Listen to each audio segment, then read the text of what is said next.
मुख्तार अंसारी, उनके खिलाफ तो बहुत सारे केसेस थे, पूरा उत्तर प्रदेश जानता है, बड़े गैंगस्टर थे। 63 क्रिमिनल केसेस थे उनके ऊपर, उसमें मर्डर के भी केसेस थे और 8 केसेस में उनको कन्विक्शन हो चुका था। मुझे एक बात बताइए, आप पहले मेरी बात बता दीजिए ना जी। आपने वही तो आपने मुख्तार अंसारी के बारे में कहा ये गरीबों के मसीहा हैं। सिर्फ मैंने नहीं कहा, उस इलाके से जाके पूछ लीजिए, और वो मुसलमान होने की वजह से नहीं है। उसके तो वोटर भी मोर देन 80% नॉन मुस्लिम्स हैं। वो कॉन्स्टेंसी ऐसी है, वो मुसलमान का आदमी नहीं था, वो तो गरीबों का था, वाकई गरीबों का आदमी था।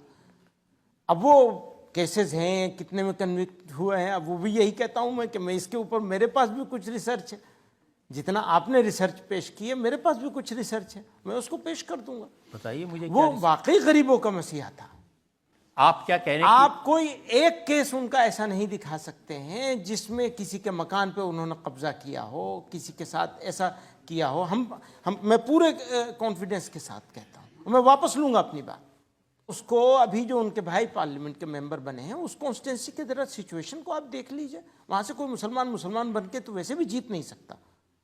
नहीं, मैं हिंदू मुसलमान की बात नहीं कर रहा हूं। लेकिन आप तो उसी कॉन्टेक्स्ट में मुझसे सवाल कर रहे हैं ना। नहीं, क्योंकि आपने उनके बारे में कहा था, इसलिए मैंने आपसे पूछा। मैं कहूंगा, और जो मैं कह रहा हूं ये पुलिस का रिकॉर्ड है, ये अदालत का रिकॉर्ड है। हाँ ठीक है, अदालत का रिकॉर्ड है, और अदालत का दूसरे रिकॉर्ड भी है। बहुत सारे केसेस में उनको वो भी मिली है। हाँ, मैं तो सिर्फ वो केसेस बता रहा हूं जिनमें उनको सजा हुई। हाँ तो ठीक है, सजा हुई है तो सजा हुई है, उसको सजा तो भुगत ही रहे थे, वो सजा तो भुगत ही रहे थे। लेकिन किसी आदमी के कोई अच्छी बात अगर अच्छी है तो वो अच्छी भी कही जाएगी जरूर।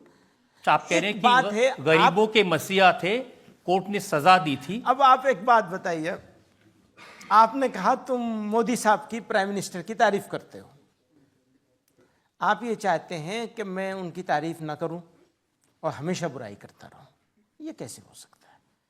कहीं कभी तारीफ भी होगी अच्छे काम पर, कोई फोरम ऐसा होगा जिस फोरम पर मुझे उनकी तारीफ करनी पड़ेगी, और कोई फोरम ऐसा होगा जहां मुझे उनके बारे में, उनके कामों के बारे में कुछ ऐसा भी कहना होगा जिससे मेरा डिसएग्रीमेंट है। तो अलग अलग फोरम पर, अलग अलग मौकों पर एक बात कही जाती है। वो गुजर गए, तो जब एक आदमी गुजर गया, मुख्तार अंसारी साहब के बारे में कह रहा हूं, वो गुजर गए, तो उनकी जिंदगी के जो अच्छे पहलू हैं मुझे तो उन्हें बयान करना ही पड़ेगा। हमारे यहाँ तो वैसे भी ये कहा जाता है कि जो आदमी गुजर जाए उसकी अच्छाई ही बयान करनी चाहिए, बुराई नहीं बयान करनी चाहिए। जब वो जिंदा थे तब आपने उनके क्रिमिनल कभी तारीफ नहीं की, कभी तारीफ नहीं की, कभी कोई तारीफ नहीं की, कोई जरूरत नहीं थी उसकी। गुजर गए तो मुझे एक बात कहनी है, और इस बात को मैं ही नहीं कह रहा हूँ, वो पूरा इलाका कहता है।